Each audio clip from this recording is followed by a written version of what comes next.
Então você se aproximou do artesanato brasileiro muito com essa busca de conhecer o seu país, né? Muito.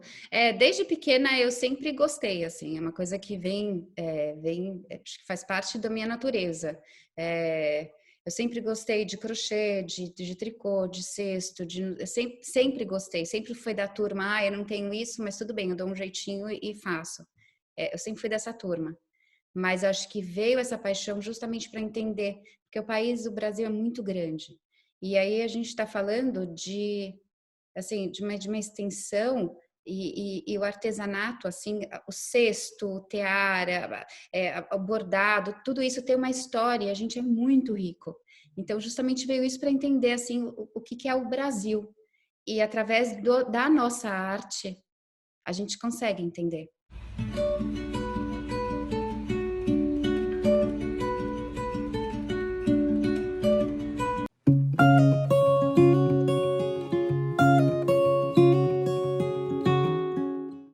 Mari, pensa assim, o tamanho do Brasil, é, a biodiversidade que a gente tem 6 biomas, assim, que às vezes a gente até esquece, mas são 6 biomas que a gente tem. Então, imagina a riqueza de matéria-prima. Quando você chega e fala assim, nossa, cestaria mais linda, a cestaria africana. Bé, não é, é Brasil. Esse bordado, esse tear mexicano. Pode parar. Você sabe, tear mineiro é um escândalo. O teatro piauiense é uma coisa assim, de outros cearense, assim, é que a gente não sabe. A gente está muito acostumado em achar a grama do vizinho mais bonita que a nossa, só que a gente é uma potência. Então, a gente precisa mostrar essas marcas grandes, pequenas, de luxo ou não de luxo. Todo mundo tem que trazer o artesanato para perto, tem que parar de importar. Então, assim, Brasil, a gente é referência, tipo, madeira. Olha esse brinco, que lindo, Mari. Ele é uma carranca, maravilhoso. Então, assim, madeira. A gente tem machetaria lá no Acre, que é uma coisa, assim, de cinema, assim. Que não é só no Acre. A gente tem no Amazonas, a gente tem em Minas, machetaria, assim. E, assim, machetaria boa e feita com respeito. Ou seja, trabalho de manejo. A gente trabalha com semente como ninguém. A gente tem Amazônia, olha a quantidade de matéria-prima que a gente tem. E assim, quando a gente fala de do Amazonas, não é só a Amazônia, a gente tem o Pará, a gente tem o Acre, a gente tem o Maranhão, a gente tem essa técnica indígena, que é uma coisa mais do que ancestral. Pelo fato de a gente ser colonizado, a gente tem todas as rendas que a gente pode imaginar, e não é só o bilro, o renascense, ou seja, a gente tem tudo, a gente é uma potência. O que precisa? Precisa de oportunidade. E não é isso, a gente precisa fazer um projeto de incentivo. Meu amor, o melhor projeto de incentivo é você dar encomenda. Sim. Entendeu? E não adianta falar, é linda, é maravilhoso, então compra. Tipo, simples assim. Esse que é o nosso incentivo. É a gente, tipo, comprar o artesanato brasileiro, trazer ele para dentro da nossa casa.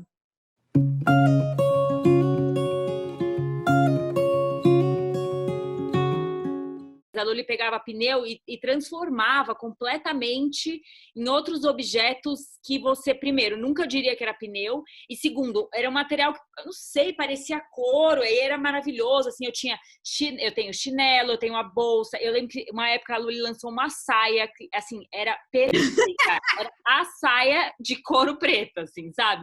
E era pneu, aí tinha o colar, eu não sei, assim, era uma vasta quantidade de produtos diferentes vindos do pneu, né?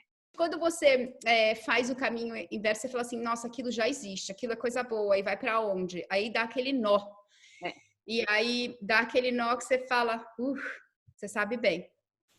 Você fala, gente, isso aqui já existe, vai pro aterro, vai entupir tudo, vão queimar, e aí você traz para o seu dia a dia. E da Açaí Sul foi muito isso. Eu comecei com a câmera de pneu, e aí eu nem sabia que isso chamava sustentabilidade, eu quero upcycling.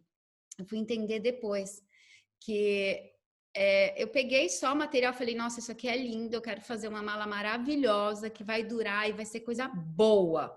Que você olha e fala assim, nossa, que mala maravilhosa, entendeu? Sabe que você olha, tipo, e foi uma coisa que eu visualizei um bonitão, assim, segurando uma mala, assim, toda preta. Falei, uau, é isso.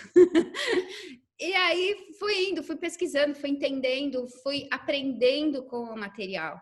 Eu fui estudando, porque eu lembro que as primeiras peças eu achava que ia durar a vida inteira, só que daí, tipo, a costura que você faz da borracha, você não pode só bater a costura, você tem que ter um reforço atrás, porque ela dura, mas ela é a borracha, então você bate a costura, ela arrebenta. Então, minha primeira produção da Saisu, assim, me gerou, eu achei que, né, tava toda feliz, os amigos comprando e tal, aí todo mundo começou a me ligar e falar assim, então, Luli, eu acho que eu coloquei muito peso na minha mala. Descosturou. Aí eu falava, nossa, que absurdo. É uma marca que eu queria ser, é o que eu queria ser quando eu crescesse, entendeu? Então, assim, se a gente erra, a gente assume e melhora e vai indo. Então, eu lembro que todo o dinheiro da produção eu usei para repor as peças e assim for. E aí começou, só que eu comecei com a Saisu na parte do upcycling, com a borracha. Só que eu não queria ficar só na borracha, porque é um universo. E eu gosto de estudar, eu gosto de pesquisar, eu gosto de aprender. Então, eu comecei com a borracha e depois eu conheci um grupo lá em Várzea Queimada, que o Marcelo, o Rosenbach faz um trabalho tipo, muito especial, com pneu também. E aí eu conheci a Marcilene e aí a gente deu match, assim, a gente ficou deu super certo. E aí eu comecei a desenvolver várias coisas com eles tal, e foi indo. E aí depois, e nisso sempre eu começava com a minha pesquisa do artesanato. E daí, de repente, quando eu vi, eu estava dentro do upcycling da Saisu junto com a minha pesquisa do artesanato. E aí foi um momento que eu tive que me questionar para entender aonde que eu estava. E a gente não consegue fazer tudo. Então, eu tive que fazer uma escolha. Então, eu descobri que eu sou uma péssima vendedora, apesar de muito esforçada. Se precisar ir nas feiras, eu ia, vendia, fazia, tal, mas assim, realmente venda não é comigo, e eu descobri que meu talento não é esse, então meu talento é desenvolver, é criar, é aprender, é escutar e gerar pontes, gerar renda e fazer a coisa acontecer. Então aí hoje a Saisu eu faço sim, a gente desenvolve bastante projeto, assina bastante coleção. Hoje no site vende uma peça ou outra, a gente faz mais por encomenda e eu tenho uma loja em São Paulo que eles são super nossos amigos, que é a Atom, então praticamente a Saisu só vende lá.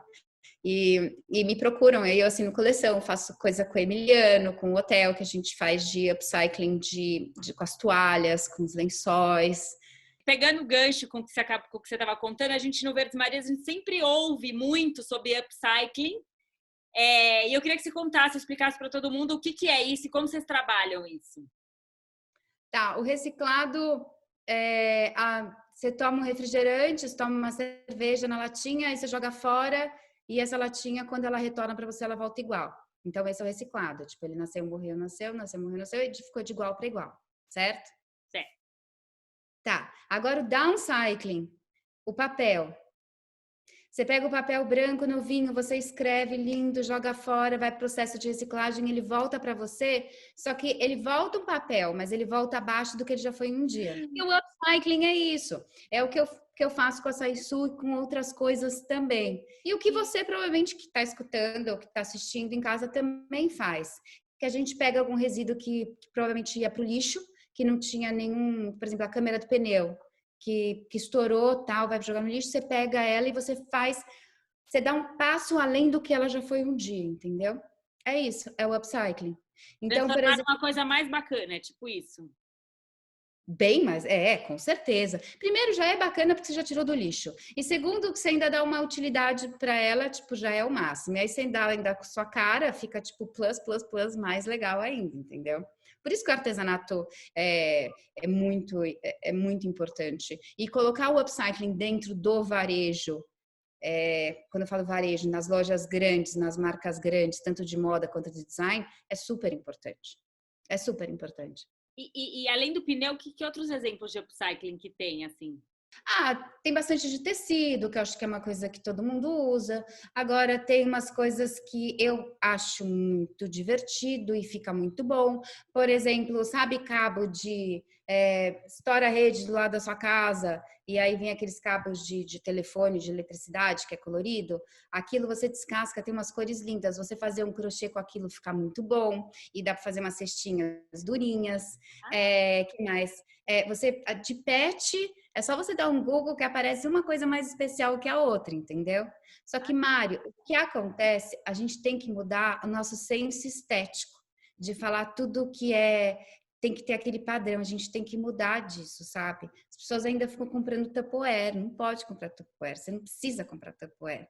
Você tem que parar de ser aquela coisa tudo perfeitinha, é cafona, entendeu? Achei muito interessante isso que você está falando de mudar o padrão, porque eu acho que no artesanato é muito isso, né? Eu já ouvi você até falando numa palestra que as pessoas elas acham que legal você ter um produto que tem outro idêntico e outro idêntico. Quando no fundo, que é o que sai das empresas, né, das grandes indústrias. E no artesanato não tem nada exatamente igual, né? Tem a mão de um ser humano ali que pode errar e que não vai conseguir fazer duas coisas idênticas. Daí as pessoas acham que então é defeito, né? Tá todo mundo tentando sair do padrão, sabe? E é engraçado que muitas pessoas que tentam sair do padrão, de repente, elas incentivam um outro padrão, sabe? Então, eu acho que a gente tem que mudar esse olhar estético, tirar essa lente da perfeição, que a perfeição não existe, entendeu? Lógico, os produtos têm que ter padrão, quando você está falando de grandes marcas, sim, tem que ter padrão, mas ele nunca vai ser igual ao outro. E é esse que é o lance, tipo, essa que é a beleza, sabe? Tanto no upcycling quanto no downcycling, assim, não é igual um outro. E acho que é isso que é sabe, o lindo da coisa toda. Sei. Pensando também em upcycling, conta um pouco eu vi que naquela coleção do Emiliano era upcycling, né? O que vocês fizeram lá? Conta um pouco. Para quem não conhece o Emiliano, não é de São Paulo, acho que conta primeiro quem é o Emiliano e o que vocês fizeram lá. Não, o Emiliano é um hotel assim, lindo, sei lá, X estrelas, assim, muitas estrelas. E aí eles iam lançar o hotel no Rio e me chamaram para assinar umas bolsas. Só que quando começaram, eu falei assim, mas, Lúcia, a gente tá pensando no nylon, não sei o quê. Só que não tem nada a ver com o meu trabalho. E aí eu comecei a perguntar, o que vocês fazem com as toalhas velhas? A gente doa, fica não sei aonde, e os lençóis. E aí eu estudei o hotel. Todo esse hotel do Rio foi inspirado numa obra, numa pintura do Burle Marx. E a gente fez esse tingimento no tom artesanal, no tom do verde. E é uma toalha, é uma bolsa. E tá até hoje. E assim, depois disso, o hotel começou a adotar várias medidas assim de upcycling dentro dos hotéis, né? Que agora tem no Rio e tem em São Paulo. E assim, eles começaram a trabalhar a sustentabilidade de uma maneira muito forte. E de repente foi para uma coisa bem pequena, que é, né, uma toalha tal, que virou uma bolsa. E não estou falando que foi por minha causa, não foi necessidade deles, tal, mas é um caminho sem volta, porque não foi uma ação momentânea, é uma ação que dura até hoje. Faz 4 anos.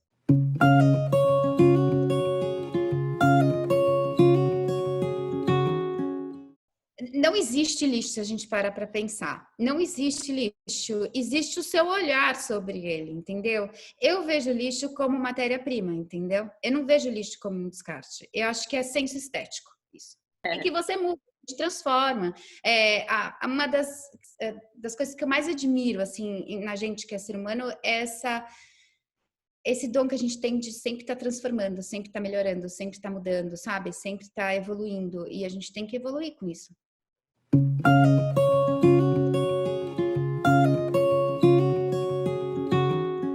Quando o artesanato ele entra sutilmente dentro de casa, ele não é uma ameaça. De repente a mulher começa a ganhar dinheiro, ela começa a ter voz.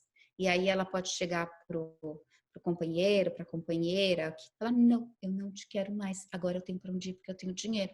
Ou ela pode ir mandar o filho para estudar na cidade grande, ou ela pode pagar o rancho, que é tipo uma cesta básica para as outras, entendeu? Ela tem essa voz. No fundo, o artesanato é isso, ele não bate de frente, não é a mulher falando, tô saindo para trabalhar, ela vai fazendo, e aí vai conseguindo esse recurso, e aí vai se fortalecendo, e daí quando ela vê, ela tem energia, digamos assim, para falar, putz, agora isso aqui não tá mais... Grana, Mari, ela pode. Tipo, artesanato é uma potência. E não só uma potência de manter a nossa arte, a nossa cultura, a nossa história, mas é uma potência de geração de renda. Eu tenho histórias, assim, que me arrepia, que você fala assim, nossa, não é possível. E não é histórias de, sabe... Assim, o que acontece, tipo, eu te conto da semana passada, tá? Sabe assim? E eu falo para todas elas que elas têm que guardar dinheiro.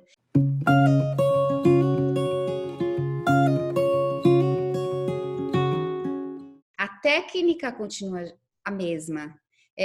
Tem alguns artesãos, alguns artesãs, algum tipo de artesanato tradicional mesmo, que é aquilo e aquilo, e tem aquela parte que vem da inovação, que vem do design, que vem das mídias sociais, que as artesãs têm Pinterest, entendeu? Eles vêm ali achar lindão, entendeu? Tipo, então da novela, sabe? Outro dia eu tava lá em Maués, a terra do Guaraná, tava numa comunidade ribeirinha. E para mim, maravilhosos. E aí, de repente, me aparece lá era um ganso. Eu falei, amiga, onde você arrumou esse ganso aí? Ai, Lúlia, eu vi na novela. Eu falei, ela fez um ganso de cerâmica, uma coisa assim. Ficou lindo, entendeu? Mas eu falei, amiga, você não faz um pato? Porque tem um pato lá no Rio. Ah, mas era igual da novela. Então tá. Mas até a mesma, a forma da queima é a mesma. É essa, né? Só que assim, existe o tradicionalzão. A técnica é tradicional, só que a forma de você desenvolver, a gente está evoluindo. E eu acho que é lindo. Sim. Eu acho que quando a gente fala muito, tem uma coisa que fala assim, a gente fazer o resgate do tradicional. A gente resgata uma coisa quando ela não existe mais. O artesanato tradicional brasileiro, ele existe. Então, o que a gente tem que fazer? A gente tem que incentivar ele. Total. Por exemplo, cestaria indígena, a gente tem que incentivar, a gente tem que apoiar, que é lindo. Mas a artesã que é indígena, mora lá na aldeia, ela não pode fazer uma bolsinha para ela e não pode vender para as amigas uma bolsinha de cipó? Claro que pode, entendeu? Mas ela mantém o tradicional, entendeu? A técnica é a mesma, mas assim, o olhar não que mudou, aumentou, entendeu? Evoluiu, viu outras possibilidades. Eu acho que é esse que é o ponto. Se você vê a toalha de mesa na casa da sua mãe, na casa da sua avó, aquela toalha de mesa bonita, rendada, hoje em dia são pouquíssimas pessoas que têm toalha. Gente, quem que vai lavar aquela toalha, entendeu? Total, verdade. Então, sim, mas a gente tem um joguinho americano para ocasião especial. Ou a gente tem um detalhezinho na toalha, ou então a gente tem uma roupa que é de renda, que tem um detalhe bonito. Tem que entender também que a gente mudou, né? Os nossos hábitos, aquelas coisas mudaram.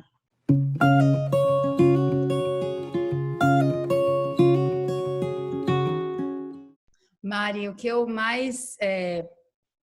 que eu faço assim, ó... Assim, literalmente, é esse saber, o saber da floresta. Isso é uma coisa que os tingimentos que vêm assim da floresta, assim, é uma coisa que a gente não consegue entender. Tem um cesto, tem uma etnia que é as Yanomamis, e elas fazem, as mulheres que fazem, são poucas, assim, hoje em dia já todo mundo faz, entendeu? Mas assim, normalmente, antigamente, só os homens que faziam cestos, mas etnias Yanomamis não, elas fazem, tipo, desde sempre tudo. E elas trabalham o cesto e tem um fungo que chama peris. Esse peris, na verdade, se você vê todas as cestarias Yanomami, sempre tem um preto, que eles fazem os grafismos, os desenhos tal, e tem um preto. Esse preto não é assim pó tingido. Esse preto é um fungo que elas entram no meio da floresta com xamã. E isso, você fala assim, Lúlia, até hoje? Até hoje. Porque a gente está falando de floresta, floresta mesmo. Não é, vou visitar minha vizinha, eu vou caminhando. Não.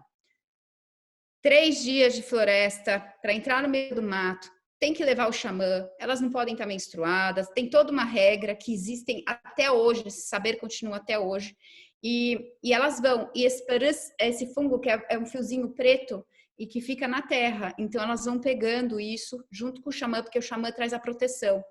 Então, esse eu acho que é a matéria-prima, assim, é uma das mais especiais que eu tenho, que eu conheço. E que eu tenho, assim, eu tenho cesto, né? Eu acho que você tem, porque todo mundo tem cesto Yanomami hoje em dia e ninguém sabe o que é Yanomami. Mas eu acho que é uma das coisas mais lindas. E uma outra, isso é uma matéria-prima que vem pronta, entre aspas, assim. Você não precisa descascar, é um fio, assim. E os tingimentos que fazem a forma de você começar a matéria-prima, a preparação da matéria-prima é muito especial. Então, você vê uma cerâmica indígena, você fala assim, é só cerâmica indígena. Não, é a cerâmica ribeirinha, que é a cerâmica lá de Minas. Todas as cerâmicas têm um saber por trás. Imagina antigamente como eles sabiam essa coisa da mineração, que tem que juntar um barro com o outro, que aí tem que colocar a casca da árvore, aí você faz a queima. É muito saber. É muito lindo. Eu acho que é por isso que eu amo tanto trabalhar com artesanato, eu amo tanto fazer o que eu faço, porque eu aprendo muito. Sei lá, toda semana eu tenho uma novidade nova que eu preciso trabalhar, que eu preciso estudar, que eu preciso aprender, que eu preciso entender, sabe? E isso é muito bom.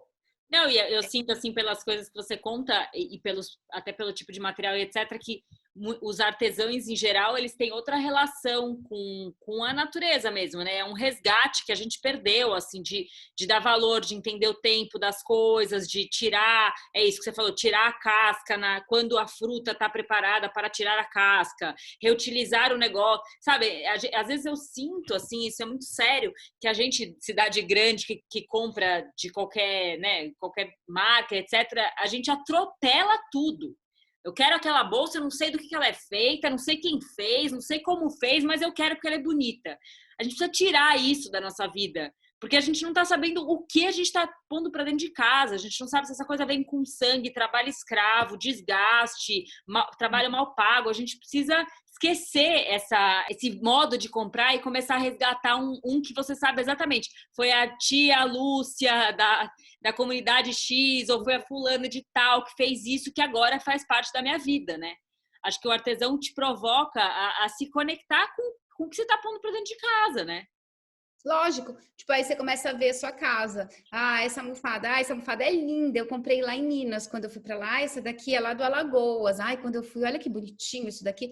Sabe aquela coisa que tudo tem uma história, tudo tem uns porquês? A gente precisa trazer isso para dentro da nossa casa, para o nosso trabalho. A gente precisa trazer. E assim, quando a gente fala, Mari, uma coisa que vou passar isso para você, essa coisa do lixo zero. O artesanato tradicional, se você parar para pensar, tipo um cesto é lixo zero. Mari, você manja mais do que eu disso. É lixo zero, porque a matéria-prima é orgânica. Então, assim, quebrou, o cachorro comeu, não sei o que, você jogou fora, tá tudo bem. Entendeu? Total. Essa coisa do lixo zero é uma coisa que me busca, tipo, a querer produzir mais e mais dentro desse formato, sabendo que eu não vou deixar resíduo para os nossos filhos, entendeu? Então, Sim. acho que é uma coisa que a gente tem que questionar muito, é uma responsabilidade muito forte. Quem desenvolve produto, a gente tem que pensar isso como uma responsabilidade, porque a partir do momento que a gente tem essa consciência, não dá para se fingir de morta, entendeu? Tipo, a gente tem que sair da zona de conforto, aquela coisa, tem que sair da preguiça, sabe? Porque o caminho fácil a gente conhece, mas a gente não pode. Então, a gente que desenvolve produto, que pesquisa tudo, a gente já tem essa consciência, não dá para deixar mais para as crianças, entendeu?